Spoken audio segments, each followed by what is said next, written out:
ನಮಸ್ಕಾರ. ಇತ್ತೀಚೆಗೆ ನಮ್ಮ ಡೈನಮಿಕ್ ಡೌಮೆನ್ ಸೋಷಿಯಲ್ ಮೀಡಿಯಾ ಚಾನಲಲ್ಲಿ ಒಬ್ಬರು ಮೆಂಬರ್ ಆಗಿರೋರು ಒಂದು ಮೆಸೇಜ್ ಹಾಕಿದ್ದಾರೆ. ಅನ್ಫಾರ್ಚುನೇಟ್ಲಿ ನಾನು ಸ್ವಲ್ಪ ಲೇಟಾಗಿ ನೋಡಿದ್ದೀನಿ. ಮೆಸೇಜ್ ಏನು ಹಾಕಿದ್ದಾರೆ ಅಂದರೆ, ಬಾಲಕೃಷ್ಣ ಅನ್ನೋ ಒಂದು ಸ್ಟಾಕ್, ಆ ಸ್ಟಾಕನ್ನು ನಾನು ಬೈ ಮಾಡಿದ್ದೀನಿ. ಬೈ ಮಾಡಿದ್ಮೇಲೆ ಕಂಟಿನ್ಯೂಸ್ ಡೈಲಿ ಪ್ರೈಸ್ ಡೌನ್ ಬರ್ತಾನೇ ಇದೆ. ಸೊ ಆ ಪರ್ಟಿಕ್ಯುಲರ್ ಸ್ಟಾಕ್ ಮೇಲೆ ಒಂದು ವಿಡಿಯೋ ಮಾಡಿ ಅಂದ್ಬಿಟ್ಟು ರಿಕ್ವೆಸ್ಟ್ ಮಾಡಿದ್ದಾರೆ. ಓಕೆ, ಸೊ ಅವ್ರು ರಿಕ್ವೆಸ್ಟ್ ಮಾಡಿರೋದಕ್ಕೆ ಅದ್ರ ಬಗ್ಗೆ ನಾನು ಇವತ್ತಿನ ದಿವಸ ಆ ಪರ್ಟಿಕ್ಯುಲರ್ ಸ್ಟಾಕ್ ಅಲ್ಲಾಗಿರೋಂಥ ಮೂಮೆಂಟ್, ಅಲ್ಲಿ ಏನು ನಡೀತಿದೆ ಅನ್ನೋದನ್ನು ಒಂದು ಸ್ವಲ್ಪ ಕ್ಲಾರಿಟಿ ಕೊಡೋಣ ಅಂದ್ಬಿಟ್ಟು ಇವತ್ತು ಈ ವಿಡಿಯೋ ಮಾಡ್ತಿದ್ದೀನಿ. ಸೊ ಈ ಪರ್ಟಿಕ್ಯುಲರ್ ಸ್ಟಾಕಲ್ಲಿ ಏನಪ್ಪ ಆಗಿದೆ, ಫಸ್ಟ್ ಆಫ್ ಆಲ್ ಇವತ್ತು ಏನು ನಡೀತಿದೆ ಅದೆಲ್ಲ ನೋಡೋಕ್ಕೆ ಮುಂಚೆ ಏನಾಗಿದೆ, ಎಲ್ಲಿಂದ ಪ್ರೈಸ್ ಡೌನ್ ಬಂದಿದೆಯಾ, ಮೇಲೆ ಹೋಗಿದೆಯಾ, ಏನಕ್ಕಾಯಿತು ಅನ್ನೋದೆಲ್ಲ ಡೀಟೇಲ್ಸನ್ನು ಸ್ವಲ್ಪ ಚೆಕ್ ಮಾಡಿಕೊಂಡು ನಾವು ಬಂದ್ವಿ ಅಂದರೆ ಆವಾಗ ನಮಗೆ ಸ್ವಲ್ಪ ಕ್ಲಾರಿಟಿ ಸಿಗುತ್ತೆ. ಇವತ್ತಿನ ದಿವಸ ಪ್ರೈಸ್ ಏನು ನಡೀತಿದೆ, ಇಲ್ಲಿ ನಾನು ಏನು ಮಾಡಬಹುದು ಅನ್ನೋ ಒಂದು ಕ್ಲಾರಿಟಿ ನಮಗೆ ತುಂಬ ಈಸಿಯಾಗಿ ಸಿಕ್ಬಿಡುತ್ತೆ. ಸೊ ಆ ಲೆಕ್ಕದಲ್ಲಿ ನಾವು ನಮ್ಮ ಡೈನಮಿಕ್ ಸಿಸ್ಟಮ್ ಮತ್ತು ಡೈನಮಿಕ್ ಲೈವ್, ನಿಮ್ಮೆಲ್ರಿಗೂ ಗೊತ್ತಿರೋಂಗೆ ಈ ಡೈನಮಿಕ್ ಸೂಪರ್ ಪವರ್ ಟ್ರೇಡಿಂಗ್ ವರ್ಕ್ಶಾಪಲ್ಲಿ ನಾವು ಡೈನಮಿಕ್ ಸಿಸ್ಟಮ್ ಮತ್ತು ಡೈನಮಿಕ್ ಲೈವ್ ಈ ಎರಡು ಸಾಫ್ಟ್ವೇರ್ ಮುಖಾಂತರ ಮಾರ್ಕೆಟ್ ಮೂಮೆಂಟ್ನ ಅರ್ಥ ಮಾಡ್ಕೊಳ್ಳೋದು ಹೇಗೆ, ಅರ್ಥ ಆದಮೇಲೆ ಟ್ರೇಡ್ ಮಾಡೋದು ಹೇಗೆ ಅನ್ನೋದ್ರ ಬಗ್ಗೆನೇ ನಾವು ಈ ವರ್ಕ್ಶಾಪ್ ಇರೋದು. ಸೊ ನೀವು ಯಾವುದೇ ಸ್ಟಾಕ್ ಕೇಳಿದ್ರೂ ನಾನು ಇದ್ರ ಮುಖಾಂತರನೇ ಚೆಕ್ ಮಾಡಿ ನಿಮಗೆ ಆ ಮಾರ್ಕೆಟ್ ಮೂಮೆಂಟ್ನ ಅರ್ಥ ಮಾಡ್ಸೋಕ್ಕೆ ಟ್ರೈ ಮಾಡೋಕ್ಕಾಗೋದು, ಹೌದಲ್ವಾ? ಸೊ ಆ ಥರ ಈ ಬಾಲಕೃಷ್ಣ ಇಂಡಸ್ಟ್ರೀಸಲ್ಲಿ ನೀವು ಟ್ರೇಡ್ ಮಾಡಿದ್ದೀರಾ ಅಂದರೆ, ನನ್ನ ಒಪಿನಿಯನಲ್ಲಿ ನೀವು ಈಕ್ವಿಟಿಲಿ ಟ್ರೇಡ್ ಮಾಡಿದ್ದೀರಾ, ಫ್ಯೂಚರ್ಸಲ್ಲಿ ಮಾಡಿದ್ದೀರಾ ಅಥವಾ ಆಪ್ಷನ್ಸಲ್ಲಿ ಮಾಡಿದ್ದೀರಾ, ನನಗೆ ಕ್ಲಾರಿಟಿ ಸಿಕ್ಕಿಲ್ಲ ನೀವು ಹಾಕಿರೋ ಮೆಸೇಜಲ್ಲಿ. ಸೊ ನಾನು ಇನ್ ಜನರಲ್ ಪ್ರೈಸ್ ಮೂಮೆಂಟ್ನ ಫಸ್ಟ್ ಅರ್ಥ ಮಾಡಿಕೊಂಡು ನೀವು ಇದರಲ್ಲಿ ಯಾವುದರಲ್ಲೇ ಮಾಡಿದ್ರೂ ಏನು ಅನ್ನೋದನ್ನು ನಾನು ಕ್ಲಾರಿಟಿ ಕೊಡ್ತೀನಿ. ಸೊ ಈ particular stock first of all continues up movement ಆಗಿದೆ. ಹೋದ ವರ್ಷ ಅಪ್ ಮೂಮೆಂಟ್ ಆಗ್ತಿರೋವಾಗ ನಮ್ಮ ಡೈನಮಿಕ್ ಸಿಸ್ಟಮಲ್ಲಿ ಏನಾಗಿದೆ ಅಂದರೆ, ಜೂನ್ 2024 ಇದು ಹೈ ಮಾಡ್ತಿರೋವಾಗ ಟಾಪಲ್ಲಿ ನಮಗೆ ಒಂದು ಡೈನಮಿಕ್ ಮೇಜರ್ ಸಿಗ್ನಲ್ ಒಂದು ಬಂದಿದೆ. ಓಕೆ, ಸೊ ಈ ಮೇಜರ್ ಸಿಗ್ನಲ್ ಬರ್ತಾನೆ ನಮ್ಗೆ ಅಲ್ಲೇ ಕ್ಲಾರಿಟಿ ಸಿಕ್ಬಿಡ್ತು, ಇಲ್ಲಿಂದ ಸ್ವಲ್ಪ ಹುಷಾರಾಗಿರಬೇಕು, ಇಲ್ಲಿಂದ ಪ್ರೈಸ್ ಟರ್ನ್ ಆಗೋ ಚಾನ್ಸ್ ಇದೆ. ಟರ್ನ್ ಆದ್ರೂ ಡೌನ್ವರ್ಡ್ ಮೂಮೆಂಟ್ ಜೋರಾಗಿರುತ್ತೆ. ಅಂದರೆ ಸಣ್ಣ ಪುಟ್ಟ ಡೌನ್ ಮೂಮೆಂಟ್ ಅಲ್ಲ, ಇದು ಒಂದು ಮೇಜರ್ ಮೂವ್ ಆಗುವಂಥ ಜಾಗ. ಸೊ ಸ್ವಲ್ಪ ಹುಷಾರಾಗಿರಬೇಕು ಅಂದರೆ, ಯಾರು ಲಾಂಗ್ ಪೊಸಿಷನ್ ತೊಗೊಂಡು ಕೂತಿರ್ತಾರೆ, ಬೈ ಮಾಡಿ ಕೂತಿರ್ತಾರೆ, ಅವರೆಲ್ಲ ಪ್ರಾಫಿಟ್ ಬುಕ್ ಮಾಡ್ಕೊಂಡು ಆಚೆ ಬರೋಂಥ ಜಾಗ. ಕರೆಕ್ಟ್ ಅಲ್ವಾ? ಸೊ ಅಲ್ಲಿ ಒಂದು ಡೈನಮಿಕ್ ಮೇಜರ್ ಸಿಗ್ನಲ್ ಬಂದಿದೆ. ಆ ಡೈನಮಿಕ್ ಮೇಜರ್ ಸಿಗ್ನಲ್ ಬಂದಾದ ಮೇಲೆ ಅಲ್ಲಿಂದ ಏನಾಯಿತು ಅಂದರೆ, ಪ್ರೈಸ್ ಕಂಟಿನ್ಯೂಸ್ ಆಗಿ ಡೌನ್ ಬರೋಕ್ಕೆ ಸ್ಟಾರ್ಟ್ ಆಗಿದೆ. ಬಟ್ ಆ ಡೌನ್ ಬರೋವಾಗಲೂ ನೋಡಿ, ಸುಮ್ಮನೆ ಹಂಗೆ ಡೌನ್ ಬರಲಿಲ್ಲ. ಆ ಜೂನ್ ಆದಮೇಲೆ ಒಂದು ಸತಿ ಡೌನ್ ಬಂದು ತಿರ್ಗಾ ಜುಲೈಯಲ್ಲಿ ಇನ್ನೊಂದು ಸತಿ ಹೈ ಮಾಡೋಕ್ಕೆ ನೋಡಿದೆ. ಆ್ಯಕ್ಚುಲಿ ನ್ಯೂ ಹೈ ಮಾಡಿದೆ. ಜೂನ್ ಮಂತ್ ಎಂಡ್ಗೆ ಏನು ಆಲ್ ಟೈಮ್ ಹೈ ಅನ್ನೋದಕ್ಕಿಂತ ಹೈಯೆಸ್ಟ್ ಪ್ರೈಸ್ ಏನು ಹೋಗಿತ್ತೋ ಆ ಹೈನ ಸ್ವಲ್ಪ ಕ್ರಾಸ್ ಮಾಡಿದೆ. ಬಟ್ ನಮಗೆ, ನಮ್ಮ ಡೈನಮಿಕ್ ಮೆಂಬರ್ಸ್ಗೆ, ಈ ಡೈನಮಿಕ್ ಸಿಸ್ಟಮ್ ಯೂಸ್ ಮಾಡೋರಿಗೆ ಒಂದು ವಿಷಯ ಏನು ಗೊತ್ತಪ್ಪ ಅಂದರೆ, ಅಲ್ಲಿ ಬಂದಿರೋಂಥ ಡೈನಮಿಕ್ ಮೇಜರ್ ಸಿಗ್ನಲ್ ಏನಿದೆ ಅದ್ರ ಮೇಲೆ ಕ್ರಾಸ್ ಆದ್ರೂ ಅದ್ರ ಮೇಲೆ ಕ್ಲೋಸ್ ಆಗಬೇಕು. ಓಕೆ, ಅಲ್ಲಿ ತನಕ ಅದು ಬ್ರೇಕ್ ಆಗಿದೆ ಅಂತ ನಾವು ಲೆಕ್ಕ ಮಾಡೋಕ್ಕಾಗೋದಿಲ್ಲ. ಅಲ್ಲಿ ತನಕ ಆ ಪ್ರೆಷರ್ ಹಾಗೇ ಇದೆ, ಎನಿ ಟೈಮ್ ಪ್ರೈಸ್ ಡೌನ್ ಬರ್ಬೋದು ಅನ್ನೋ ಲೆಕ್ಕ. ಸೊ ಜುಲೈಯಲ್ಲಿ ಏನಾಗಿದೆ, ಮತ್ತೆ ಒಂದು ಸತಿ ಆ ಹೈ ತನಕ ಹೋಗಿ ಅಲ್ಲಿಂದ ಟರ್ನ್ ಆಗಿ ಡೌನ್ ಬರೋಕ್ಕೆ ಸ್ಟಾರ್ಟ್ ಆಗಿದೆ. ಸೊ ಆಲ್ಮೋಸ್ಟ್ ಜುಲೈಯಲ್ಲಿ 3350 ಆ ಹೈಯಿಂದ ಡೌನ್ ಬರ್ತಿರೋವಾಗ ಆಗಸ್ಟ್ ಮಂತಲ್ಲೇ ಒಂದು ದೊಡ್ಡ ಡೌನ್ ಮೂಮೆಂಟ್ ಬಂತು. ಆ ಡೌನ್ ಮೂಮೆಂಟಲ್ಲೂ ಆಲ್ಮೋಸ್ಟ್ 2750 ರೇಂಜ್ ತನಕನೂ ಡೌನ್ ಬಂದುಬಿಟ್ಟಿದೆ. ಎಲ್ಲಿಂದ 3350 ರೇಂಜಿಂದ ಹಿಡಿದು 2750 ರೇಂಜ್ ತನಕ ಆಲ್ಮೋಸ್ಟ್ ನಮಗೆ ಎಷ್ಟು ಪಾಯಿಂಟ್ ಆಯಿತು, 600 ಪಾಯಿಂಟ್ಸ್ ಮೂಮೆಂಟ್ ಆಗಿದೆ, ಡೌನ್ ಮೂಮೆಂಟ್. ಯಾವುದು? ಆಗಸ್ಟ್ ಮಂತಲ್ಲಿ. ಆ ಡೌನ್ ಮೂಮೆಂಟಲ್ಲಿ ಏನಾಯಿತು, ಕೆಳಗಡೆ ಮತ್ತೆ ಒಂದು ಡೈನಮಿಕ್ ಮೇಜರ್ ಸಿಗ್ನಲ್. ಈ ಡೈನಮಿಕ್ ಮೇಜರ್ ಸಿಗ್ನಲ್ ಮೇಲೊಂದಿದೆ, ಕೆಳಗೊಂದಿದೆ. ಬಟ್ ಇದು ಎರಡರದ್ದು ಸ್ಟ್ರೆಂತನ್ನು ನಾವು ಅರ್ಥ ಮಾಡಿಕೊಂಡ್ರೆ, ಮೇಲ್ಗಡೆ ಇರೋಂಥ ಡೈನಮಿಕ್ ಮೇಜರ್ ಸಿಗ್ನಲ್ದು ಸ್ಟ್ರೆಂತ್ ಜಾಸ್ತಿ, ಕೆಳಗಡೆ ಬಂದಿರೋದ್ರದ್ದು ಸ್ಟ್ರೆಂತು ಕಡಿಮೆ.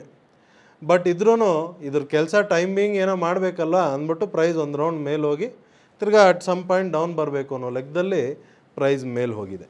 ಓಕೆ, ಸೊ ಇವಾಗ ನಾನು ಡೈನಮಿಕ್ ಮೇಜರ್ ಸಿಗ್ನಲ್ ಅದ್ರದ್ದು ಸ್ಟ್ರೆಂತ್ ಅನ್ನೋವಾಗ, ಇದ್ರದ್ದು ಸ್ಟ್ರೆಂತ್ ಜಾಸ್ತಿ, ಇದ್ರದ್ದು ಸ್ಟ್ರೆಂತ್ ಕಡಿಮೆ ಅನ್ನೋವಾಗ ಹೊಸದಾಗಿ ಈ ಈ ಡೈನಮಿಕ್ ಸಿಸ್ಟಮ್ ಬಗ್ಗೆ ತಿಳ್ಕೊಳ್ತಿರೋರು, ನಾನ್ ಡೈನಮಿಕ್ ಮೆಂಬರ್ಸ್, ಇವ್ರಿಗೆ ನಿಮಗೆ ಈ ಪಾಯಿಂಟ್ ಅಷ್ಟು ಕ್ಲಾರಿಟಿಯಾಗಿ ಅರ್ಥ ಆಗೋದಿಲ್ಲ ಅಂತ ಇಟ್ಕೊಳ್ಳಿ.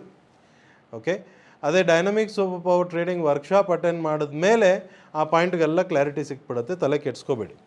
ಬಟ್ ಇನ್ ಜನರಲ್ ನೀವು ಇಷ್ಟು ಅರ್ಥ ಮಾಡ್ಕೊಳ್ಳಿ, ಮೇಲ್ಗಡೆ ಪ್ರೆಷರ್ ಜಾಸ್ತಿ ಇದೆ, ಕೆಳಗಡೆ ಪ್ರೆಷರ್ ಸ್ವಲ್ಪ ಕಡಿಮೆ ಇದೆ. ಬಟ್ ಪ್ರೆಷರ್ ಕಡಿಮೆ ಇದ್ರೂ ಸ್ವಲ್ಪ ಪ್ರೆಷರ್ ಅಟ್ಲೀಸ್ಟ್ ಇದೆಯಲ್ವ ಕೆಳಗಡೆ, ಅದ್ರ ಕೆಲಸ ಸ್ವಲ್ಪ ಮಾಡುತ್ತದು.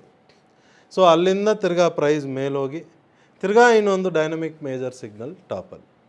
ಸೊ ಆ ಮೇಲಿರೋಂಥ ಪ್ರೆಷರ್ ಅದು ಇನ್ನೂ ಫೋರ್ಸಿಂದ ಪ್ರೈಸನ್ನು ಪುಷ್ ಮಾಡಿಕೊಂಡು ಡೌನ್ ಬರುತ್ತೆ.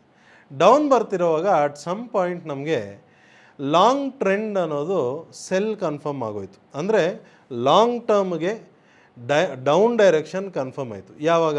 ಆಲ್ಮೋಸ್ಟ್ ನವಂಬರ್ 2024 ಈ ತಿಂಗಳಲ್ಲಿ ಸಮ್ ವೀಕ್ ಯಾವುದೋ ಒಂದು ವಾರದಲ್ಲಿ ಪ್ರೈಸ್ ಡೌನ್ ಬಂದು ಕೆಳಗೆ ಕ್ಲೋಸ್ ಆಗಿ ಡೌನ್ ಟ್ರೆಂಡ್ ಅನ್ನೋದು ನಮಗೆ ಕ್ಲಿಯರಾಗಿ ಕನ್ಫರ್ಮ್ ಆಗೋಯ್ತು. ಅಂದರೆ ಲಾಂಗ್ ಟರ್ಮ್ ಡೌನ್ ಟ್ರೆಂಡ್ ಅಂತ. ಇಲ್ಲಿಂದ ಪ್ರೈಸ್ ಏನು ಮಾಡ್ತಿದೆ? ಡೌನ್ ಬರೋದು, ತಿರ್ಗಾ ಮೇಲೆ ಹೋಗೋದು, ತಿರ್ಗಾ ಡೌನ್ ಬರೋದು, ಮೇಲೆ ಹೋಗೋದು. ಓಕೆ, ಡೌನ್ ಡೈರೆಕ್ಷನ್ ಅಂತ ನಮ್ಗೆ ಅರ್ಥ ಆದಮೇಲೆ ಆ ಡೌನ್ ಡೈರೆಕ್ಷನಲ್ಲಿ ಪ್ರೈಸ್ ಮೇಲೆ ಹೋಗ್ತಿದೆ ಅಂದರೆ ನಮಗೆ ಮೊದಲೇ ಕ್ಲಾರಿಟಿಯಿಂದ ಗೊತ್ತು, ಪ್ರೆಷರೆಲ್ಲ ಡೌನ್ವರ್ಡ್ ಇದೆ, ಪ್ಲಸ್ ಡೈರೆಕ್ಷನು ಇವಾಗ ಡೌನ್ ಡೈರೆಕ್ಷನ್ ಕನ್ಫರ್ಮ್ ಆಗೋಯ್ತು. ಲಾಂಗ್ ಟರ್ಮ್ಗೆ ಟ್ರೆಂಡು ಡೌನ್ ಡೈರೆಕ್ಷನ್ ಕನ್ಫರ್ಮ್ ಆಗೋಯ್ತು. ಡೌನ್ ಡೈರೆಕ್ಷನಲ್ಲಿ ಪ್ರೈಸ್ ಇದ್ರದ್ದು ಮೇಲೆ ಹೋಗ್ತಿದೆ ಅಂದರೆ ಜಾಸ್ತಿ ಹೊತ್ತು ಇದು ಮೇಲೆ ಹೋಗೋದು ಕಷ್ಟ. ಅಟ್ ಸಮ್ ಪಾಯಿಂಟ್ ಎಲ್ಲೋ ಒಂದು ಜಾಗದಿಂದ ವಾಪಸ್ ಇದು ಡೌನ್ ಬರೋಕ್ಕೆ ಟ್ರೈ ಮಾಡುತ್ತೆ. ಅಂದರೆ ಆ ಮೇಲೆ ಹೋಗ್ತಿರೋವಾಗ ಎಲ್ಲೆಲ್ಲಿ ಟಾಪಲ್ಲಿ ಟರ್ನಿಂಗ್ ಪಾಯಿಂಟ್ ಸಿಗುತ್ತೋ ನಮಗೆ ಆ ಟರ್ನಿಂಗ್ ಪಾಯಿಂಟಲ್ಲೆಲ್ಲ ನಾವು ಶಾರ್ಟ್ ಟ್ರೇಡ್ ಆಪರ್ಚುನಿಟಿಗೆ ಕಾಯ್ತಿರ್ತೀವಿ. ಅಂಥ ಮೂಮೆಂಟಲ್ಲ ಒಳ್ಳೊಳ್ಳೆ ಟ್ರೇಡ್ಗಳು ಸಿಗುತ್ತೆ, ಒಳ್ಳೊಳ್ಳೆ ಬೆನಿಫಿಟ್ಸು ಆಗುತ್ತೆ. ಓಕೆ, ಸೊ ಈ ಥರ ಅಪ್ ಆ್ಯಂಡ್ ಡೌನ್ ಮಾಡಿಕೊಂಡು ಡೌನ್ ಬರ್ತಿದೆ. ಡೌನ್ ಬರ್ತಿರೋವಾಗ ಬೈ ಜಾನ್ವರಿ 2025 ಅಷ್ಟೊತ್ತಿಗೆ ಕೆಳಗಡೆ ಇನ್ನೊಂದು ಮೇಜರ್ ಡೈನಮಿಕ್ ಸಿಗ್ನಲ್ ಕೆಳಗಡೆ ಬಂದುಬಿಟ್ಟಿದೆ. ಸೊ ಇವಾಗ ಈ ಡೈನಮಿಕ್ ಮೇಜರ್ ಸಿಗ್ನಲ್ಲು ಪ್ರೀವಿಯಸ್ ಆಗಿ ಜೂನಲ್ಲಿ ಬಂದಿರೋಂಥ ಮೇಲ್ಗಡೆ ಬಂದಿರೋಂಥ ಡೈನಮಿಕ್ ಮೇಜರ್ ಸಿಗ್ನಲ್, ಇದು ಎರಡನ್ನೂ ಕಂಪೇರ್ ಮಾಡಿದ್ರೆ ಮೇಲ್ಗಡೆ ಇರೋದ್ರದ್ದೇ ಸ್ಟ್ರೆಂತ್ ಜಾಸ್ತಿ ಇನ್ನು. ಓಕೆ, ಬಟ್ ಇದ್ರೂ ಇಲ್ಲಿ ಈ ಪಾಯಿಂಟಿಗೆ ಬಂದಿದೆಯಲ್ಲ, ಈ ಪಾಯಿಂಟ್ ಸ್ವಲ್ಪ ಏನಾದರೂ ಅದ್ರ ಕೆಲಸ ಅದು ಮಾಡಬೇಕಲ್ವ. ಸೊ ಹಾಗಾಗಿ ಇಲ್ಲಿಂದ ಸ್ವಲ್ಪ ಪ್ರೈಸ್ ಮೇಲೆ ಹೋಗೋಕ್ಕೆ ಟ್ರೈ ಮಾಡಿದೆ ಮಲ್ಟಿಪಲ್ ಟೈಮ್ಸ್. ಮೇಲೆ ಹೋಗೋವಾಗ ಟ್ರೈ ಮಾಡಿದ್ರೂ ಮೇಲೆ ಹೋಗೋಕ್ಕೆ ಆಗಿಲ್ಲ ಅದ್ರ ಕೈಯಲ್ಲಿ. ಓಕೆ, ಸೊ ಈ ಮೇಲೆ ಹೋಗ್ತಿರೋವಾಗ ಏನಾಗಿದೆ ಅಂದರೆ 20th ಫೆಬ್ರವರಿ ನಮ್ಮ ಡೈನಮಿಕ್ ಸಿಸ್ಟಮಲ್ಲಿ ಸ್ಪೀಡ್ ಸಿಗ್ನಲ್ ಮತ್ತು ಸ್ಪೀಡ್ ಟ್ರೆಂಡ್ ಅನ್ನೋದು ಈ ಎರಡು ಸಿಗ್ನಲ್ಸ್ ಬಂದ್ಬಿಟ್ಟು ನಮಗೆ ಬೈ ಸಿಗ್ನಲ್ ಕೊಟ್ಟಿದೆ. ಓಕೆ, ಸೊ ನೀವು ಈ ಸ್ಟಾಕ್ ಬಗ್ಗೆ ಪ್ರಶ್ನೆ ಕೇಳಿರೋದು, ನೀವು ಡೌಟ್ ಕೇಳಿರೋದು, ನೀವು ಯಾವ ಡೇಟಿಗೆ ನೀವು ಈ ಮೆಸೇಜ್ ಕಮೆಂಟಲ್ಲಿ ಹಾಕಿದ್ದೀರಾ ಆ ಡೇಟೆಲ್ಲ ನಾನು ಚೆಕ್ ಮಾಡಿದ ಪ್ರಕಾರ ನನಗೆ ಅನಿಸಿರೋದು, ನಾನು ಕರೆಕ್ಟ್ ಇರ್ಬೋದು, ರಾಂಗ್ ಇರ್ಬೋದು, ನೀವು ಏನಾದಿದ್ದರೆ ನನಗೆ ಕರೆಕ್ಟ್ ಮಾಡಿ. ನೀವು ಡೈನಮಿಕ್ ಮೆಂಬರ್ ಇದ್ದರೆ ನನಗೆ ವಾಟ್ಸಪ್ಪಲ್ಲಿ ಮೆಸೇಜ್ ಮಾಡಿ ಡೇಟ್ಸ್, ನಾನು ಇನ್ನೂ ನಿಮಗೆ ಎಕ್ಸ್ಟ್ರಾ ಕ್ಲಾರಿಟಿ ಕೊಡೋಕ್ಕೆ ಟ್ರೈ ಮಾಡ್ತೀನಿ. ಓಕೆ, ಸೊ ನನಗೆ ಅನಿಸಿರೋ ಪ್ರಕಾರ ನೀವು 20th ಫೆಬ್ರವರಿ ಬಂದಿರೋಂಥ ಬೈಯಿಂಗ್ ಆಪರ್ಚುನಿಟಿ ನೀವು ಬೈ ಮಾಡಿದ್ದೀರಾ, ಕರೆಕ್ಟಾ? ಸೊ ಆ ಬೈ ಮಾಡೋದಕ್ಕೆ ನಿಮಗೆ ರೀಸನ್ ಏನು ಸಿಕ್ತು? ಬೈ ಮಾಡೋಕ್ಕೆ ಮುಂಚೆ ಎಲ್ಲಿಂದ ಪ್ರೈಸ್ ಡೌನ್ ಬರ್ತಿದೆ, ಮೇಲೆ ಹೋಗ್ತಿದೆ ಅಂದರೆ ಒಂದು ಡೈನಮಿಕ್ ಮೇಜರ್ ಸಿಗ್ನಲಿಂದ ಪ್ರೈಸ್ ಮೇಲೆ ಬಂದಿದೆ, ಬೈಯಿಂಗ್ ಆಪರ್ಚುನಿಟಿ ಬಂದಿದೆ, ನೀವು ಈ ಜಾಗದಲ್ಲಿ ಬೈ ಮಾಡೋಕ್ಕೆ ಹೊರಟಿರ್ತೀರಾ ಅನ್ನೋದು ನನ್ನ ಒಂದು ನಂಬಿಕೆ. ಸೊ ಇಲ್ಲಿ ಬೈ ಮಾಡಿದ್ಮೇಲೆ ಏನಾಗಿದೆ, ಅಲ್ಲಿಂದ ಪ್ರೈಸ್ ತಿರ್ಗಾ ಡೌನ್ ಬಂದಿದೆ, ಕರೆಕ್ಟ್ ಅಲ್ವಾ? ಸೊ ಈ ಡೌನ್ ಬರೋವಾಗ ಇವಾಗ ನಿಮಗೆ ನೀವು ಮೋಸ್ಟ್ಲಿ ನೀವು ಅಲ್ಲಿ ಬೈ ಮಾಡಿದರೆ ಡೌನ್ ಬರ್ತಿರೋವಾಗ ನಿಮಗೆ ಇವಾಗ ಟೆನ್ಷನ್ ಸ್ಟಾರ್ಟ್ ಆಗಿರುತ್ತೆ. ನಾನು ಬೈ ಮಾಡಿದ್ದೀನಿ, ಡೌನ್ ಬರ್ತಾಯಿದೆ, ಏನು ಮಾಡೋದು ಗೊತ್ತಾಗ್ತಿಲ್ಲ, ಕರೆಕ್ಟ್ ಅಲ್ವಾ? ಸಿ ಟ್ರೇಡಿಂಗಲ್ಲಿ ನಾನು ಇದನ್ನೇ ಹೇಳೋದು, ತುಂಬ ಕೇರ್ಫುಲ್ಲಾಗಿ ಟ್ರೇಡಿಂಗ್ ಡಿಸಿಷನ್ಸ್ ತೊಗೊಳ್ಳಿ. ಟ್ರೇಡ್ ಮಾಡೋಕ್ಕೆ ಮುಂಚೆ, ಟ್ರೇಡ್ ತೊಗೊಂಡ್ಮೇಲಲ್ಲ, ಟ್ರೇಡ್ ಮಾಡೋಕ್ಕೆ ಮುಂಚೆನೇ ಕಂಪ್ಲೀಟ್ ಕ್ಲಾರಿಟಿ ಇರಬೇಕು. ಓಕೆ, ನಾವು ಏನೇ ನಮ್ಗೆ ಎಷ್ಟೇ ಕ್ಲಾರಿಟಿ ಇರಲಿ, ಏನೇ ಇರಲಿ, ನಾವು ಒಂದು ಯಾವುದೋ ಒಂದು ಪ್ರೊಸೀಜರ್ನ ಫಾಲೋ ಮಾಡ್ತೀವಿ. ಎಂಟ್ರಿ ಮಾಡೋದೆಲ್ಲಿ, ಎಕ್ಸಿಟ್ ಮಾಡೋದೆಲ್ಲಿ. ನಿಮ್ಗೆ ಗೊತ್ತಿರೋಂಗೆ ಡೈನಮಿಕ್ ಸೂಪರ್ ಪವರ್ ಟ್ರೇಡಿಂಗ್ ವರ್ಕ್ಶಾಪಲ್ಲಿ ನಾವು ಎಂಟ್ರಿ ಮಾಡೋದೆಲ್ಲಿ, ಎಕ್ಸಿಟ್ ಮಾಡೋದೆಲ್ಲಿ, ಅದಕ್ಕೊಂದು ಪ್ರೊಸೀಜರ್ ಫಾಲೋ ಮಾಡ್ತೀವಿ. ಓಕೆ, ಆ ಪ್ರೊಸೀಜರ್ ಅಲ್ಲದೆ ಮಾರ್ಕೆಟ್ ಡೈರೆಕ್ಷನ್ ಯಾವ ಕಡೆ ಇದೆ, ಸ್ಟ್ರೆಂತ್ ಯಾವ ಕಡೆ ಇದೆ, ಇದನ್ನು ಎಕ್ಸ್ಟ್ರಾ ನಾವು ತಿಳ್ಕೊಂಬಿಟ್ವಿ ಅಂದರೆ ಇನ್ನು ಜಾಸ್ತಿ ಬೆನಿಫಿಟ್ ಮಾಡ್ಬೋದು ಅನ್ನೋದು ಕ್ಲಾರಿಟಿ ಸಿಕ್ಬಿಡುತ್ತೆ ಟ್ರೇಡಿಂಗಲ್ಲಿ. ಬಟ್ ಆ ಬೇಸಿಕ್ ಪ್ರೊಸೀಜರ್ ಏನಿದೆ, ಎಂಟ್ರಿ ಮಾಡೋದಕ್ಕೆ ಎಕ್ಸಿಟ್ ಮಾಡೋದಕ್ಕೆ ಏನು ಆ ಪ್ರೊಸೀಜರ್ ಇದೆ, ಅದನ್ನು ಎಲ್ಲಿ ಮಿಸ್ ಮಾಡಬಾರ್ದು, ಕರೆಕ್ಟ್ ಅಲ್ವಾ? ಸೊ ನೀವು ಆ ಪ್ರೊಸೀಜರ್ ಪ್ರಕಾರ ನೀವು ಲಾಂಗ್ ಪೊಸಿಷನ್ ನೀವು ಇಲ್ಲಿ 20ನೇ ತಾರೀಕು ಅಥವಾ 21ನೇ ತಾರೀಕು ನೀವು ಬೈ ಮಾಡಿದ್ರು ಅದಕ್ಕೆ ಮುಂಚೆ ನೀವು ಆ ಪ್ರೊಸೀಜರ್ ಪ್ರಕಾರ ನೋಡಿದ್ರೆ ಅದಕ್ಕೆ ಮುಂಚೆನೇ ಬೈಯಿಂಗ್ ಬಂದ್ಬಿಟ್ಟಿದೆ. ಕರೆಕ್ಟ್ ಅಲ್ವಾ?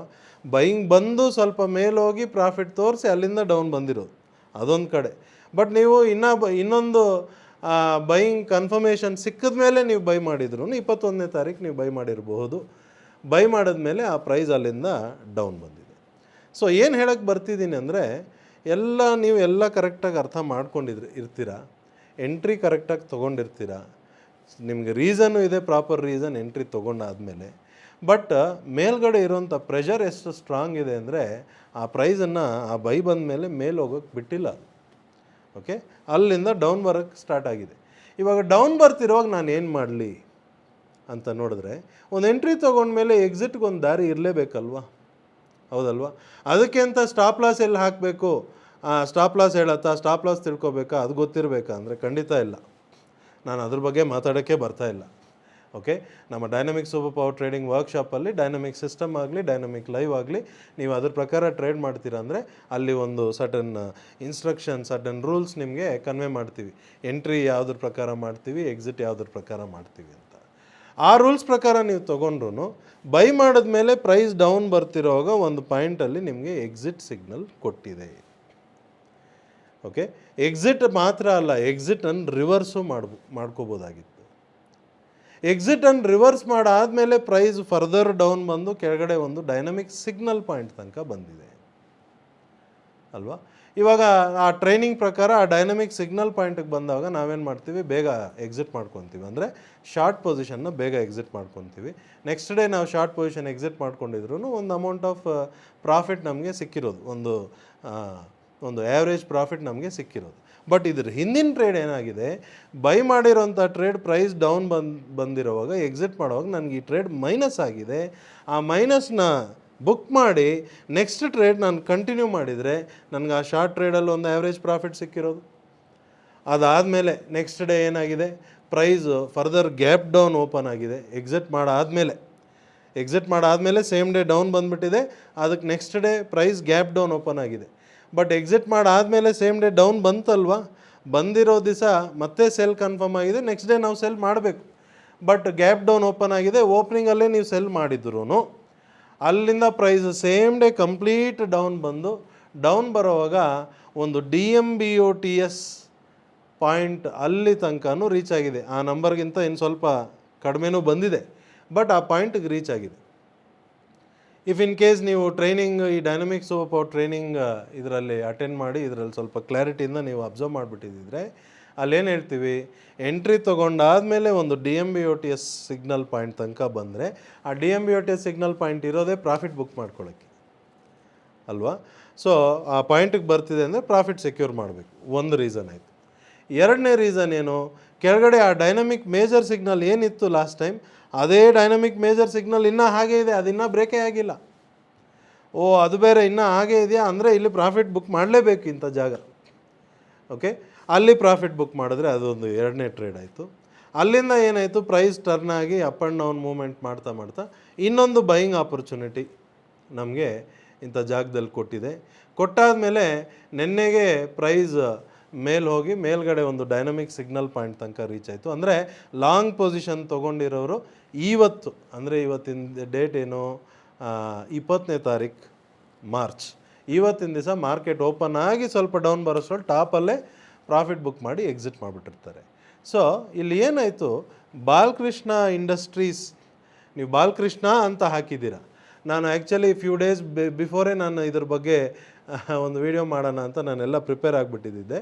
ಬಟ್ ಪ್ರಿಪೇರ್ ಆದಮೇಲೆ ನೋಡಿದೆ ಆ ಬಾಲಕೃಷ್ಣ ಅನ್ನೋದು ಅದು ಬೇರೆ ಸ್ಟಾಕೇ ಇದೆ. ಮೋಸ್ಟ್ಲಿ ಬಾಲಕೃಷ್ಣ ಪೇಪರ್ ಮಿಲ್ಸ್ ಅಂತ ಅನ್ಕೊತೀನಿ, ಅದು 23 ರೂಪಾಯಿ ಈ ರೇಂಜಲ್ಲಿತ್ತು. ಅದು ಎಫ್ ಆ್ಯಂಡ್ ಓಲ್ ಇಲ್ಲ. ನೀವು ಎಫ್ ಆ್ಯಂಡ್ ಓಲ್ ಮಾಡಿರ್ಬೋದಾ, ಎಫ್ ಆ್ಯಂಡ್ ಓಲ್ ಮಾಡಿದರೆ ಅಂದರೆ ಈ ಸ್ಟಾಕ್ ಇರಲ್ಲ, ಬೇರೆ ಯಾವುದೊಂದು ಬಾಲಕೃಷ್ಣ ಇಂಡಸ್ಟ್ರೀಸ್ ಅಂತ ಗೊತ್ತಾದಮೇಲೆ ನಾನು ಇವತ್ತು ಅದ್ರ ಬಗ್ಗೆ ವಿಡಿಯೋ ಮಾಡ್ತಿದ್ದೀನಿ. ಓಕೆ, ಸೊ ನೀವು ಈ ಸ್ಟಾಕಲ್ಲ ಬಾಲಕೃಷ್ಣ ಪೇಪರ್ಸೇ ಅಂತ ಹೇಳಿದ್ರೆ ನನಗೆ ವಾಪಸ್ ನೀವು ಕಮೆಂಟ್ ಮಾಡಿ, ನಾನು ಅದ್ರ ಬಗ್ಗೆ ಮಾಡ್ತೀನಿ ಖಂಡಿತ. ಓಕೆ, ಸೊ ಅಲ್ಲೊಂದು ಎಕ್ಸಿಟ್ ಆಗೋಯ್ತು. ಸೊ ಓವರಾಲ್ ಏನಾಯಿತು ಈ ಸಿಚುವೇಷನಲ್ಲಿ ಅಂದರೆ, ನಾವು ಜೂನ್ 2024ಇಂದ ನೀವು ಕಂಟಿನ್ಯೂಸ್ ಟ್ರ್ಯಾಕ್ ಮಾಡ್ಕೊಂಬಂದರೆ ಅಮೇಝಿಂಗ್ ಬೆನಿಫಿಟ್ಸ್ ಈ ಪರ್ಟಿಕ್ಯುಲರ್ ಸ್ಟಾಕಲ್ಲಿ. ಕಂಟಿನ್ಯೂಸ್ ನಾನು ಇದೇ ಸ್ಟಾಕನ್ನು ಟ್ರೇಡ್ ಮಾಡ್ಕೊಂಬಂದಿದ್ರೆ ಅಮೇಝಿಂಗ್ ಬೆನಿಫಿಟ್ಸ್ ಇದೆ. ನಾನು ನಾರ್ಮಲಿ ಹೇಳ್ತಿರ್ತೀನಿ, ಎಲ್ಲ ಡೈನಮಿಕ್ ಮೆಂಬರ್ಸ್ಗೂ ಹೇಳ್ತಿರ್ತೀನಿ, ನಮಗೆ ಮೇಯ್ನ್ ಅರ್ಥ ಮಾಡ್ಕೋಬೇಕಾಗಿರೋದೇನು, ಮಾರ್ಕೆಟ್ ಮೂಮೆಂಟನ್ನು ಡೈನಮಿಕ್ ಸಿಸ್ಟಮ್ ಮತ್ತು ಡೈನಮಿಕ್ ಲೈವ್ ಮುಖಾಂತರ ಅರ್ಥ ಮಾಡ್ಕೊಳ್ಳೋ ರೀತಿ ನನ್ನ ಪರ್ಸ್ನಲ್ ಎಕ್ಸ್ಪೀರಿಯೆನ್ಸಲ್ಲಿ ಪ್ರಪಂಚದಲ್ಲಿ ನಿಮಗೆಲ್ಲೂ ಅಷ್ಟು ಕ್ಲಾರಿಟಿ ಸಿಗಲ್ಲ. ಓಕೆ, ಸೊ ಆ ಥರ ಇರೋವಾಗ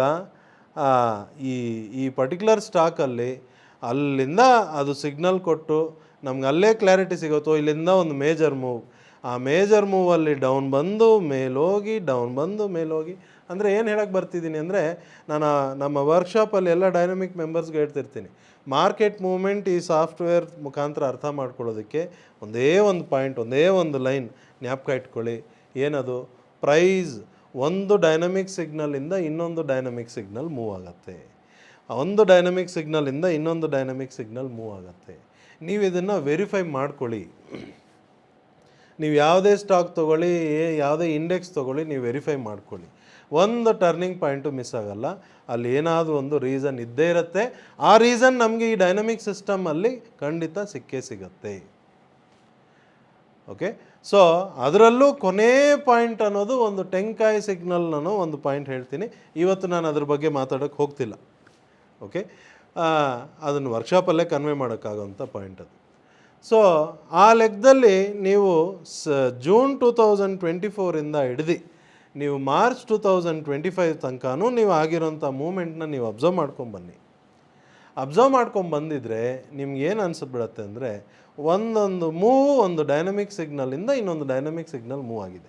ಜಸ್ಟ್ ನೀವು ನಾವು ಆ ಪ್ರೊಸೀಜರ್ ಎಲ್ಲಿ ಎಂಟ್ರಿ ಎಲ್ಲಿ ಎಕ್ಸಿಟ್ ಅಂತ ನೀವು ಹಿಂದೆ ಪ್ರೀವಿಯಸ್ ನಾನ್ ಡೈನಮಿಕ್ ಮೆಂಬರ್ಸ್ ಈ ವಿಡಿಯೋ ನೋಡ್ತಿರೋವಾಗ ನಿಮಗೆ ಸ್ವಲ್ಪ ಮಾತು ಕಂಪ್ಲೀಟಾಗಿ ಹೇಳಿ ಆ ಥರ ಅನ್ನಿಸ್ತಾ ಇದ್ದರೆ, ಹಿಂದೆ ಪ್ರೀವಿಯಸ್ ವೀಡಿಯೋಸ್ ನೋಡಿದ್ರೆ ಡೈನಮಿಕ್ ಸಿಸ್ಟಮ್ ಪ್ರಕಾರ ಎಂಟ್ರಿ ಮಾಡೋದು ಹೇಗೆ, ಎಕ್ಸಿಟ್ ಮಾಡೋದು ಹೇಗೆ ಅನ್ನೋದು ಪಾಯಿಂಟ್ಸ್ ವೀಡಿಯೋಸ್ ಮಾಡಿದ್ದೀನಿ. ಅದನ್ನು ನೋಡಿಕೊಂಡ್ರೆ ನಿಮ್ಗೆ ಅಲ್ಲಿ ಕ್ಲಾರಿಟಿ ಸಿಕ್ಬಿಡುತ್ತೆ. ಈ ಡೈನಮಿಕ್ ಸಿಸ್ಟಮಲ್ಲಿ DMBOTS ರೇಂಜಸ್ ಅಂತಿದೆ. ಅದರಲ್ಲಿ range 1 by above value, range 4 cell below value, ಈ ಥರ ಆ ರೇಂಜಸ್ ಪ್ರಕಾರನೂ ನಾವು ಟ್ರೇಡ್ ಮಾಡ್ತೀವಿ. ಅಥವಾ ಸ್ಪೀಡ್ ಸಿಗ್ನಲ್ ಬೈ ಬಂದ ಮೇಲೆ ಆಗಲಿ, ಸೆಲ್ ಬಂದ ಮೇಲೆ ಆಗಲಿ, ಅದ್ರ ಪ್ರಕಾರನೂ ಟ್ರೇಡ್ ಮಾಡೋಕ್ಕೆ ಕೊಡ್ತೀವಿ. ಬಟ್ ಎಲ್ಲಿ ಟ್ರೇಡ್ ಮಾಡಬೇಕು ಮಾಡಬಾರ್ದು ಅನ್ನೋದು ಸರ್ಟನ್ ಪಾಯಿಂಟ್ ಕ್ಲಾರಿಟಿ ಇದೆ. ಅದು ಟ್ರೈನಿಂಗಲ್ಲಿ ಕನ್ವೆ ಮಾಡ್ತೀವಿ. ಆ ಪ್ರೊಸೀಜರ್ ಏನಿದೆ ಅದು ಬೇಸಿಕ್ ಫೌಂಡೇಶನ್ ಪ್ರೊಸೀಜರ್. ಎಂಟ್ರಿಯಲ್ಲಿ ಎಕ್ಸಿಟಲ್ಲಿ ಅನ್ನೋದು ಒಂದು ಪ್ರೊಸೀಜರ್ ಇದೆ. ಅದಲ್ಲದೆ ಮಾರ್ಕೆಟ್ ಡೈರೆಕ್ಷನ್ನ ಅರ್ಥ ಮಾಡ್ಕೊಂಡಾಗ ಎಲ್ಲಿ ಎಂಟ್ರಿ ಬೇಡ ಅನ್ನೋ ಕ್ಲಾರಿಟಿ ತುಂಬ ಸಿಂಪಲಾಗಿ ಸಿಕ್ಬಿಡುತ್ತೆ. ಆ ಪ್ರೊಸೀಜರ್ ಪ್ರಕಾರ ನೀವು ನೋಡ್ಕೊಂಬಂದರೆ ಜೂನ್ 2024ಇಂದ ಹಿಡಿದು ಇವತ್ತು ತನಕ ಬಂದಿರೋಂಥ ಟ್ರೇಡ್ ಆಪರ್ಚುನಿಟಿ, ನೀವು ಹೇಳಿದ್ರಿ ಅಂತ ಈ ಸ್ಟಾಕ್ ಬಗ್ಗೆ ನಾನು ಚೆಕ್ ಮಾಡೋಕ್ಕೆ ಕಂಪ್ಲೀಟಾಗಿ ಚೆಕ್ ಮಾಡಿಬಿಟ್ಟು ನಾನು ಬಂದು ಇಲ್ಲಿ ವಿಡಿಯೋ ಮಾಡ್ತಿದ್ದೀನಿ. ಚೆಕ್ ಮಾಡಿದಾಗ ನನಗೆ ತುಂಬ ಖುಷಿ ಆಗೋಯ್ತು. ಫಸ್ಟ್ ಕ್ಲಾಸ್ ಆಪರ್ಚುನಿಟೀಸ್ ಕೊಟ್ಟಿದೆ ಅಂತ. ಆ ಆಪರ್ಚುನಿಟೀಸ್ ಮಧ್ಯದಲ್ಲಿ ಇಲ್ಲೊಂದು ಮೈನಸ್ ಟ್ರೇಡ್, ಯಾವಾಗ ಫೆಬ್ರವರಿ 20th ಬಂದಿರೋಂಥ ಒಂದು ಟ್ರೇಡ್, 21st ನೀವು ಎಂಟ್ರಿ ತೊಗೊಂಡಿದ್ದಿದ್ರೆ ಅಲ್ಲಿಂದ 3rd or 4th ಡೇಗೆ or 5th ಡೇಗೆ ಲಾಂಗ್ ಎಕ್ಸಿಟ್ ಆಗಿ ಶಾರ್ಟ್ ಪೊಸಿಷನ್ ತೊಗೊಂಡಿದ್ದೆ. ಸೊ ಆ ಲಾಂಗ್ ಪೊಸಿಷನಲ್ಲಿ ಅಲ್ಲಿ ಮೈನಸ್ ಆಗಿದೆ. ಬಟ್ ಇಲ್ಲಿ ಅನ್ಫಾರ್ಚುನೇಟ್ಲಿ ಏನಾಗ್ಬಿಡತ್ತೆ ಅಂದರೆ, ನಾನು ಇವತ್ತೊಂದು ಸ್ಟಾಕ್, ನಾಳೆ ಒಂದು ಸ್ಟಾಕ್, ನಾಡಿದ್ದೊಂದು ಸ್ಟಾಕ್ ಅಂತ ಟ್ರೇಡ್ ಮಾಡ್ತಿರೋವಾಗ ನಾನು ಈ ಸ್ಟಾಕಲ್ಲಿ ಇವತ್ತು ಟ್ರೇಡ್ ಮಾಡಿದೆ, ಆ ಟ್ರೇಡ್ ನನಗೆ ಫ್ಯೂ ಡೇಸಲ್ಲಿ ಮೈನಸ್ ಆಯಿತು. ನಾನು ಆ ಸ್ಟಾಕ್ ಬಿಟ್ಬಿಟ್ಟು ಬೇರೆ ಸ್ಟಾಕ್ ಹೋಗ್ಬಿಟ್ಟಿರ್ತೀನಿ. ಓಕೆ, ಬೇರೆ ಸ್ಟಾಕ್ ಹೋದಾಗ ಈ ಸ್ಟಾಕ್ ಮೂವ್ಮೆಂಟ್ ಸ್ಟಾರ್ಟ್ ಆಗೋಯ್ತು. ನಾನು ಇದನ್ನು ಕಂಟಿನ್ಯೂಸ್ ಮಾಡ್ಕೊಂಬಂದ್ಬಿಟ್ಟಿದ್ರೆ ನನಗಲ್ಲ ಒಂದು ಟ್ರೇಡ್ ಆಗಿರೋ ಮೈನಸ್ಸಲ್ಲಿ, ಆ ಮೈನಸ್ಸಲ್ಲಿ ಇಲ್ಲ ಅದಾದಮೇಲೆ ಬಂದಿರೋ 3 ಟ್ರೇಡ್ ಬಂದಿರೋಂಥ ಬೆನಿಫಿಟಲ್ಲಿ ನನಗೆ ಓವರಾಲ್ ನನ್ನ ಅಕೌಂಟ್ ಬ್ಯಾಲೆನ್ಸ್ ಬೆನಿಫಿಟಲ್ಲಿ ಬಂದುಬಿಟ್ಟಿರೋದಾ? ಹೌದಲ್ವಾ? Okay, continuity is very important. ಒಂದು. ಎರಡನೇದು ನನಗೆ ಅನಿಸಿದ್ದು, ಅದು ಎಷ್ಟು ಕರೆಕ್ಟೋ ರಾಂಗೋ ನೀವು ಪ್ರಶ್ನೆ ಕೇಳಿರೋರು ನಿಮಗೆ ಗೊತ್ತಿರಬೇಕು. ಸೊ ಏನು ಅನಿಸಿದ್ದು ಅಂದರೆ, ನೀವು ಬೈ ಮಾಡಿದ್ಮೇಲೆ ಪ್ರೈಸ್ ಡೌನ್ ಬರ್ತಿದೆ, ನಾನು ಬೈ ಮಾಡಿದ್ದೀನಿ, ಕಂಟಿನ್ಯೂಸ್ ಡೈಲಿ ಡೌನ್ ಬಂದುಬಿಡ್ತಾ ಇದೆ, ಏನು ಮಾಡೋದು ಅನ್ನೋ ಲೆಕ್ಕದಲ್ಲಿ ನೀವು ಕೇಳಿದ್ದೀರಾ. ಅಂದರೆ ನನಗನ್ಸಿದ್ದೇನಪ್ಪ ಅಂದರೆ, ಅಲ್ಲಿ ಎಕ್ಸಿಟ್ ಮಾಡಿ ರಿವರ್ಸ್ ಮಾಡೋ ಜಾಗ ಇದೆಯಲ್ಲ, ಲಾಂಗ್ ಎಕ್ಸಿಟ್ ಮಾಡಿ ಶಾರ್ಟ್ ಮಾಡೋಂಥ ಜಾಗ ಇದೆಯಲ್ಲ, ಅಲ್ಲಿ ನೀವು ಎಕ್ಸಿಟ್ ಮಾಡಿಲ್ಲ ಅಂತ ನನ್ನ ಅನಿಸಿಕೆ. ಕರೆಕ್ಟಾ? ಎಕ್ಸಿಟ್ ಮಾಡದೆ ನೀವು ಪೊಸಿಷನ್ ಹೋಲ್ಡ್ ಮಾಡಿಬಿಟ್ಟಿರ್ತೀರಾ. ಹೋಲ್ಡ್ ಮಾಡಿದಾಗ ಅದೇನಾಗ್ಬಿಟ್ಟಿರುತ್ತೆ, ಅದು ಇನ್ನೂ ಫರ್ದರ್ ಡೌನ್ ಬಂದುಬಿಟ್ಟಿರುತ್ತೆ. ಈ ಡೌನ್ ಬರೋವಾಗ ಟೆನ್ಷನ್ ಜಾಸ್ತಿ ಆಗಿಬಿಟ್ಟಿರುತ್ತೆ. ಕರೆಕ್ಟ್ ಅಲ್ವಾ? ಏನು ಮಾಡೋದು ಇವಾಗ? ಕಂಪ್ಲೀಟು ಅಂದರೆ ನೀವು ಆಪ್ಷನ್ಸ್ ತೊಗೊಂಡ್ಬಿಟ್ಟಿದ್ದರೆ ಆಪ್ಷನ್ಸಲ್ಲಿ ಆಲ್ಮೋಸ್ಟ್ ಪ್ರೀಮಿಯಮ್ 0 ಕಡೆ ಬಂದುಬಿಟ್ಟಿರುತ್ತೆ. ನೀವು ಫ್ಯೂಚರ್ಸ್ ತೊಗೊಂಡ್ಬಿಟ್ಟಿದ್ದರೆ ಆ ಅಮೌಂಟ್ ಆಫ್ ಪಾಯಿಂಟ್ಸ್ ಡೌನ್ ಬಂದಿರೋದು ನೋಡಿ ನಿಮಗೆ ಭಯ ಸ್ಟಾರ್ಟ್ ಆಗುತ್ತೆ. ಬಟ್ ನಾವೇನಾದರೂ ನಮ್ಮ dynamic super power trading workshop ಪ್ರಕಾರ ಅದರಲ್ಲಿ ನಾವು ತಿಳಿಸ್ತೀವಲ್ಲ, ಫ್ಯೂಚರ್ಸಲ್ಲಿ ನೀವು ಯಾವುದೇ ಸ್ಕ್ರಿಪ್ಟಲ್ಲಿ ಒಂದು ಲಾಟ್ ಟ್ರೇಡ್ ಮಾಡಬೇಕು ಅಂದರೆ ಎಷ್ಟು ಕ್ಯಾಪಿಟಲ್ ನೀವು ಇಟ್ಕೋಬೇಕು, ಆಪ್ಷನ್ಸಲ್ಲಿ ನೀವೊಂದು ಪೊಸಿಷನ್ ತೊಗೋಬೇಕು ಅಂದರೆ ಎಷ್ಟು ಕ್ಯಾಪಿಟಲ್ ಇದ್ದರೆ ಎಷ್ಟು ಯೂಸ್ ಮಾಡಬೇಕು, ಈ ಪ್ರೊಸೀಜರ್ ಏನಾದರೂ ನೀವು ಫಾಲೋ ಮಾಡಿದರೆ ನಿಮಗೆ ಈ ಮೂಮೆಂಟಲ್ಲಿ ನೀವು ಬೈ ಮಾಡಿಟ್ಕೊಂಡು ಅದು ಇಷ್ಟು ದೂರ ಬಂದಿದ್ರೂ ನಿಮಗೆ ಭಯ ಆಗೋದಕ್ಕೆ ಚಾನ್ಸ್ ಇಲ್ಲ. ಬಟ್ ಇದ್ರೂ ಭಯ ಪಟ್ಟಿದ್ದೀರಾ ಅಂದರೆ 2 ವಿಷಯ. ಒಂದು, ಆ ಒಂದು ಪ್ರೊಸೀಜರ್ನ ನೀವು ಫಾಲೋ ಮಾಡಿದಿರಾ ಇಲ್ವಾ ಅನ್ನೋದು ಒಂದು. 2ನೇ ವಿಷಯ ಏನಪ್ಪ ಅಂದರೆ ಎಕ್ಸಿಟ್ ಬಂದಾಗ ನೀವು ಎಕ್ಸಿಟ್ ಮಾಡಿರಲ್ಲ. ಓಕೆ, ಸೊ ಮಾಡಿಲ್ಲ ಅಂದಮೇಲೆ ನಿಮ್ಮದು ತಪ್ಪು, ನೀವು ಹಿಂಗೆ ಮಾಡಿಬಿಟ್ರಿ ಅಂತ ನಾನು ನಿಮಗೆ ಇನ್ನೂ ಭಯಪಡಿಸೋದಕ್ಕೆ ನಾನು ಟ್ರೈ ಮಾಡ್ತಾಯಿಲ್ಲ. ಒಂದು ಕಡೆ ಆಗಿದೆ, ನೆಕ್ಸ್ಟ್ ಟೈಮ್ ಇದೇ ಮಿಸ್ಟೇಕ್ ಆಗದೆ ಇರೋ ಥರ ನೀವು ನೋಡ್ಕೋಬೇಕು. ಓಕೆ, ಸೊ ಅದನ್ನೇ ಎಕ್ಸ್ಪೀರಿಯನ್ಸ್ ಅನ್ನೋದು. ಕರೆಕ್ಟ್ ಅಲ್ವಾ? ಸೊ ನಾವು ಎಲ್ಲ ಕಡೆನೂ ನಾವು ಕರೆಕ್ಟ್ ಮಾಡ್ತೀವಿ ಅಂದ್ಬಿಟ್ಟು ನಾವು ಅಷ್ಟು ಯಾರೂ ಇಲ್ವಲ್ಲ, ಎಲ್ಲರೂ ಎಲ್ಲೋ ಒಂದು ಕಡೆ ಮಿಸ್ಟೇಕ್ ಮಾಡೇ ಮಾಡ್ತಾರೆ. ಬಟ್ ಅದಕ್ಕೆ ಅಂತ ನಾವು ಒಂದು ಮಿಸ್ಟೇಕ್ ಆದಾಗ ಇದೇ ಲೈಫ್ ಮುಗ್ದೋಯ್ತು ಆ ಲೆಕ್ಕದಲ್ಲೆಲ್ಲ ಯೋಚನೆ ಮಾಡಿಬಿಟ್ರೆ ದಟ್ ಈಸ್ ಫೂಲಿಶ್ನೆಸ್. ಕರೆಕ್ಟ್ ಅಲ್ವಾ? ಸೊ ಆ ಲೆಕ್ಕದಲ್ಲಿ ನೋಡಿದಾಗ ನೀವು ಆ ಕಂಟಿನ್ಯೂಟಿ ಬಂದ್ಬಿಟ್ಟು ನಿಮ್ಮನ್ನು ಟ್ರ್ಯಾಕಿಗೆ ತಂದುಬಿಟ್ಟಿರೋದು. ಸೊಲ್ಯೂಷನ್ ಇರೋದು ಇಷ್ಟೇ. ಓಕೆ, ನೀವು ಟ್ರೇಡ್ ಮಾಡಿದ್ರಿ, ಅದನ್ನು ಕಂಟಿನ್ಯೂ ಮಾಡ್ಕೊಂಬಂದ್ಬಿಟ್ಟಿದ್ದರೆ ನೀವು ವಾಪಸ್ ಟ್ರ್ಯಾಕಿಗೆ ಬಂದುಬಿಟ್ರೆ ಅಕೌಂಟ್ ಬ್ಯಾಲೆನ್ಸ್ ನೀವು ಏನೊಂದು ಕ್ಯಾಪಿಟಲ್ ಇಟ್ಕೊಂಡು ಸ್ಟಾರ್ಟ್ ಮಾಡಿ ನೀವು ಓವರ್ ಆಲ್ ಪ್ರಾಫಿಟಲ್ಲಿ ಇರ್ತಾಯಿದ್ರಿ. ನಮಗೆ ಯಾವಾಗಲೂ ಜ್ಞಾಪಕ ಇಟ್ಕೊಳ್ಳಿ, ಎಲ್ಲ ಟ್ರೇಡರ್ಸ್ ಈ ವಿಡಿಯೋ ನೋಡೋರು ಎಲ್ಲರಿಗೂ ನಾನು ಹೇಳ್ತೀನಿ, ಒಂದೊಂದು ಟ್ರೇಡಲ್ಲಿ ಪ್ರಾಫಿಟ್ ಎಷ್ಟಾಯಿತು ಮೈನಸ್ ಎಷ್ಟಾಯಿತು ಇದರಿಂದೇ ಹೋಗಿ ತುಂಬ ಖುಷಿ ಪಡೋದಾಗಲಿ ತುಂಬ ಬೇಜಾರಾಗೋದಾಗಲಿ ಎರಡೂ ರಾಂಗ್. ಓಕೆ, ಒಂದು ಕ್ಯಾಪಿಟಲ್ ಇಟ್ಕೊಂಡು ಒಂದು ಇನ್ವೆಸ್ಟ್ಮೆಂಟ್ ಇಟ್ಕೊಂಡು ನಾನು ಇವತ್ತು ಈ stock market trading business start ಮಾಡಿದ್ದೀನಿ, over a period of time ನನ್ನ ಅಕೌಂಟ್ ಬ್ಯಾಲೆನ್ಸ್ ಎಷ್ಟಿದೆ, ಇಲ್ಲಿದ್ದ ಬ್ಯಾಲೆನ್ಸ್ ಎಲ್ಲಿ ತನಕ ಬೆಳೆದಿದೆ. ಓಕೆ, ನಾನು ಆಚೆ ಹೋಗಿ ಎಲ್ಲಾದರೂ ಬೇರೆ ಕಡೆ ಬೇರೆ ಬಿಸ್ನೆಸ್ಸು ಆಗಲಿ ಎಲ್ಲೇ ನಾನು ಅದನ್ನು ಯುಟಿಲೈಸ್ ಮಾಡಿದರೆ ಅಲ್ಲಿ ಬರೋ ಬೆನಿಫಿಟ್ಗಿಂತ ಇಲ್ಲಿ ಜಾಸ್ತಿ ಬೆನಿಫಿಟ್ ಬಂದಿದ್ರೆ ಇದೇ ತಾನೇ ಬೆಸ್ಟು, ಹೌದಲ್ವಾ? ರೈಟ್? ಸೊ ಆ ಅಪ್ರೋಚ್ ನೀವು ಇಟ್ಕೊಂಡ್ರೆ ನೀವು ತುಂಬ ಕಾಮಾಗಿಬಿಡ್ತೀರ. ಮೈಂಡ್ ಎಷ್ಟು ಕಾಮಾಗಿ ಇಟ್ಕೊತೀರೋ ಅಷ್ಟು ಸ್ಮೂತಾಗಿ ಟ್ರೇಡ್ ಆಗುತ್ತೆ, ಪ್ಲಸ್ಗೂ ಮೈನಸ್ಗೂ ಟೆನ್ಷನ್ ಆಗಲ್ಲ. ಓಕೆ, ಸೊ ಕಂಟಿನ್ಯೂಟಿ ನೀವು ಮಾಡ್ಕೊಂಬಂದಿದ್ರೆ that would have been the correct solution ನಿಮಗೆ ಈ ಜಾಗದಲ್ಲಿ, ಈ ಪರ್ಟಿಕ್ಯುಲರ್ ಎಕ್ಸಾಂಪಲಲ್ಲಿ. ಸರ್ಟನ್ ಟೈಮ್ಸ್ ಮೈನಸ್ಸಲ್ಲಿ ಎಕ್ಸಿಟ್ ಮಾಡಬೇಕು ಅನ್ನೋ ಜಾಗ ಬಂದಾಗ ಎಕ್ಸಿಟ್ ಮಾಡಬೇಕು. ಸ್ವಲ್ಪ ಜನ ಮೈನಸ್ನ ಅಕ್ಸೆಪ್ಟ್ ಮಾಡೋದಕ್ಕೆ ಮೆಂಟಲಿ ರೆಡಿನೇ ಇರೋದಿಲ್ಲ. ಓಕೆ, ಮೈನಸ್ನ ಅಕ್ಸೆಪ್ಟ್ ಮಾಡೋದಕ್ಕೆ ಮೆಂಟಲಿ ರೆಡಿನೇ ಇರೋದಿಲ್ಲ ಅಂದರೆ ನಾವು ಟ್ರೇಡಿಂಗ್ ಮಾಡೋದೇ ತುಂಬ ಕಷ್ಟ. ಹಂಗೂ ಟ್ರೇಡ್ ಮಾಡಿಬಿಟ್ರಿ ಅಂದರೆ ನೀವು ಟ್ರೇಡಿಂಗಲ್ಲಿ ಒಳ್ಳೊಳ್ಳೆ ಬೆನಿಫಿಟ್ಸ್ ನೋಡೋಂಥ ಟ್ರೇಡ್ ಮಾಡೋದು ತುಂಬ ಕಷ್ಟ. ಸಣ್ಣ ಪುಟ್ಟ 10-20 ಪಾಯಿಂಟ್ ಟ್ರೇಡ್ ಮಾಡೋದು ಈ ಮೆಂಟಾಲಿಟಿಗೆ ಹೋಗ್ಬಿಡುತ್ತೆ ಟ್ರೇಡಿಂಗ್. ಮೈನಸ್ ಅಕ್ಸೆಪ್ಟ್ ಮಾಡೋದಕ್ಕೆ ರೆಡಿನೇ ಇಲ್ಲ ಅಂದರೆ ಈ ಮೆಂಟಾಲಿಟಿಗೆ ಹೋಗ್ಬಿಡುತ್ತೆ ಟ್ರೇಡಿಂಗ್. ಏನು 10-20 ಪಾಯಿಂಟು, ಇಂಥ ಸ್ಟಾಕಲ್ಲೆಲ್ಲ 4-5 ಪಾಯಿಂಟ್ ಬಂದುಬಿಟ್ರು ಸಾಕು. 300 ಬೇರೆ ಲಾಟ್ ಸೈಜ್ ಈ ಬಾಲಕೃಷ್ಣ ಇಂಡಸ್ಟ್ರೀಸ್ದು. ಕರೆಕ್ಟ್ ಅಲ್ವಾ? ಅಂಥ ಅಷ್ಟು ಪಾಯಿಂಟ್ ಸಿಕ್ಬಿಟ್ರೆ ಸಾಕು, ಈ ಥರ ಟ್ರೇಡಿಂಗಿಗೆ ತೊಗೊಂಡೋಗ್ಬಿಡುತ್ತೆ. ಎಲ್ಲಿ ಈ ಒಂದು ಮೈನಸ್ನ ನೀವು ಎಕ್ಸಿಟ್ ಮಾಡೋದಕ್ಕೆ ಯೋಚನೆ ಮಾಡಿ ನೀವು ಮಾಡದೆ ಇಲ್ಲಿ ಎಕ್ಸ್ಟ್ರಾ ನಿಮ್ಮ ಮೈನಸ್ ಆಗಿಬಿಟ್ಟಿದೆ ಅಂದರೆ ಅಲ್ಲಿಂದ ನಿಮ್ಮ ಮೈಂಡ್ ಏನು ಮಾಡಿಬಿಡುತ್ತೆ, ಇದು ಸರಿ ಇಲ್ಲ, ಇದು ಸರಿ ಇದೆಯೇನೋ, ಅದು ಸರಿ ಇಲ್ಲ, ಇದು ಸರಿ ಇದೆಯೇನೋ ಅಂತ, ಅದು ಸರಿ ಇಲ್ಲ ಅಂತ ಬೇರೆ ಬೇರೆ ವೆರೈಟೀಸ್ ಆಫ್ ಟ್ರೇಡಿಂಗ್ ಟ್ರೈ ಮಾಡ್ತಾನೇ ಇರುತ್ತೆ. ಟ್ರಯಲ್ ಆ್ಯಂಡ್ ಎರರ್ ಮಾಡ್ತಾ ಕೊನೆಯಲ್ಲಿ ಆ 2-3 ಪಾಯಿಂಟ್ ಕ್ಯಾಪ್ಚರ್ ಮಾಡೋಣ ಅಂತ ಟ್ರೇಡಿಂಗ್ ಯಾವತ್ತು ನೀವು ಹೋಗ್ಬಿಡ್ತೀರಾ, ಆವಾಗ ಏನಾಗ್ಬಿಡುತ್ತೆ, ನಿಮ್ಮ ಅಕೌಂಟ್ ಬ್ಯಾಲೆನ್ಸ್ ನೀವು ಇನಿಷಿಯಲಿ ಏನು ಸ್ಟಾರ್ಟ್ ಮಾಡಿದ್ದೀರಾ ಈ ಒಂದು ಟ್ರೇಡಲ್ಲಿ ಆಗಿರೋ ಮೈನಸನ್ನು ಬಿಟ್ಬಿಡಿ, ಇದರಲ್ಲಿ ಇನ್ನೂ ಬೇಗ ನಿಮ್ಮ ಅಕೌಂಟ್ ಬ್ಯಾಲೆನ್ಸ್ ಮೈನಸ್ ಆಗಿಬಿಡುತ್ತೆ. ಕ್ಲಿಯರಾ? ಓಕೆ, ಸೊ ಅದಕ್ಕೆ ಜಾಗ ಕೊಟ್ಬಿಡಿ. ಫಸ್ಟು ಏನು ಕರೆಕ್ಟ್ ಅನ್ನೋದನ್ನು ಅರ್ಥ ಮಾಡ್ಕೊಳ್ಳಿ. ಒಂದು ಕಂಟಿನ್ಯೂಸ್ ಪ್ರಾಸೆಸ್. ಓಕೆ, ಅಲ್ಲಿ ಮೈನಸ್ ಆಗಿದೆ, ಓಕೆ, ಮೈನಸ್ನ ಅಕ್ಸೆಪ್ಟ್ ಮಾಡಿ ನೆಕ್ಸ್ಟ್ ಏನಿದೆ ಕಂಟಿನ್ಯೂ ಮಾಡ್ಕೊಂಡು ಹೋಗ್ಬಿಟ್ಟಿದ್ದರೆ ಅದು ನಿಮ್ಗೆ ಸೊಲ್ಯೂಷನ್ ಆಗಿಬಿಟ್ಟಿರೋದು. ಓಕೆ, ಅದೊಂದು. ಇನ್ನೊಂದು, ನೀವು ಕ್ಯಾಪಿಟಲ್ನ ಕರೆಕ್ಟಾಗಿ ಯುಟಿಲೈಸ್ ಮಾಡ್ಕೊಂಡು ಟ್ರೇಡ್ ಮಾಡಿದ್ದೀರಾ ಅನ್ನೋದನ್ನು ನೀವು ಅದೊಂದು ಚೆಕ್ ಮಾಡ್ಕೊಳ್ಳಿ. ಅದು ಇಲ್ಲ ಅಂದರೆ ಖಂಡಿತ ಟ್ರೇಡ್ ಮಾಡುವಾಗ ಭಯ ಅನ್ನೋದು ಬಂದೇ ಬರುತ್ತೆ. ಟ್ರೇಡಿಂಗಲ್ಲಿ ನಮಗೆ ಭಯ ಅನ್ನೋದು ಬಂದ್ಬಿಡ್ತು ಅಂದರೆ ಸತ್ಯವಾಗ್ಲೂ ಹೇಳ್ತೀನಿ ತುಂಬ ಕಷ್ಟ ಆಗುತ್ತೆ.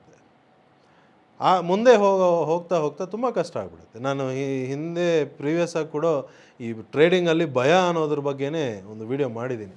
ಓಕೆ, ನೀವು ಬೇಕಾದ್ರೆ ನೋಡಿ, ತುಂಬ ಇಂಪಾರ್ಟೆಂಟ್ ಅದು. ಎವ್ರಿ ಟ್ರೇಡರು ಅದು ಗೊತ್ತಿರಬೇಕು. ಓಕೆ, ಅದು ಹೆಂಗೆಲ್ಲ ನಿಮ್ಮನ್ನು ಡೆಸ್ಟ್ರಾಯ್ ಮಾಡಿಬಿಡುತ್ತೆ, ನಿಮ್ಮ ಟ್ರೇಡಿಂಗ್ನ ಎಲ್ಲಿಂದ ಬೇರೆ ಕಡೆ ಎಲ್ಲೋ ಔಟ್ ಆಫ್ ದ ಟ್ರ್ಯಾಕ್ ತೊಗೊಂಡೋಗ್ಬಿಡುತ್ತೆ ಮ್ಯಾಟ್ರ್ ಆಫ್ ನೋ ಟೈಮಲ್ಲಿ. ಓಕೆ, ಅದಕ್ಕೆ ಅವಕಾಶ ಮಾಡೋಕ್ಕೆ ಬಿಡಬೇಡಿ. ಬಟ್ ಇನ್ಫ್ಯಾಕ್ಟ್ ನೀವು ನೋಡಿದ್ರೆ ಓವರಾಲ್ ಆ ಪ್ರೆಷರ್ನ ನೀವು ಕರೆಕ್ಟಾಗಿ ಅರ್ಥ ಮಾಡ್ಕೊಂಡಿದ್ದರೆ ನೀವು ಇಲ್ಲಿ ಬರೋಂಥ ಸೆಲ್ಲಿಂಗ್ ಆಪರ್ಚುನಿಟಿ ಯಾವುದು ಬಿಡಬಾರ್ದು ಅಂತ ನೀವು ಟ್ರೇಡ್ ಮಾಡಿರ್ತೀರ. ಓಕೆ, ಸೊ ಓವರಾಲ್ ನೀವು ಈ ಪರ್ಟಿಕ್ಯುಲರ್ ಸ್ಟಾಕನ್ನು ನೀವು ಜೂನ್ 2024 ಕಂಟಿನ್ಯೂಸ್ ನೀವೇನಾದರೂ ಟ್ರ್ಯಾಕ್ ಯಾರಾದರೂ ಮಾಡ್ಕೊಂಬಂದುಬಿಟ್ಟಿದ್ರೆ ಫ್ಯಾಂಟಾಸ್ಟಿಕ್ ಟ್ರೇಡ್ ಆಪರ್ಚುನಿಟೀಸ್. ನಾನಿವತ್ತಿನ ದಿವಸ ನನ್ನ ಹತ್ರ ಟೈಮ್ ಇಲ್ಲ. ಈ ಟೈಮ್ ಇದ್ದಿದ್ದರೆ ನಾನು ಖಂಡಿತ ಏನು ಮಾಡ್ತಿದ್ದೆ ಅಂದರೆ ಅಲ್ಲಿಂದ ಇವತ್ತು ತನಕ ಆಗಿರೋಂಥ ಅಷ್ಟು ಟ್ರೇಡು ಒಂದೊಂದು ಟ್ರೇಡನ್ನು ತೋರಿಸಿ ಎಕ್ಸ್ಪ್ಲೈನ್ ಮಾಡಿ ನಿಮ್ಗೆ ಕ್ಲಾರಿಟಿ ಕೊಟ್ಬಿಡೋಣ ಅನ್ನೋದನ್ನು ನಾನು ಯೋಚನೆ ಮಾಡಿದೆ. ಟೈಮ್ ತುಂಬ ಶಾರ್ಟ್ ಇರೋದ್ರಿಂದ I have try to do my best ನಿಮ್ಗೊಂದು ಕ್ಲಾರಿಟಿ ಕೊಡೋದಕ್ಕೆ.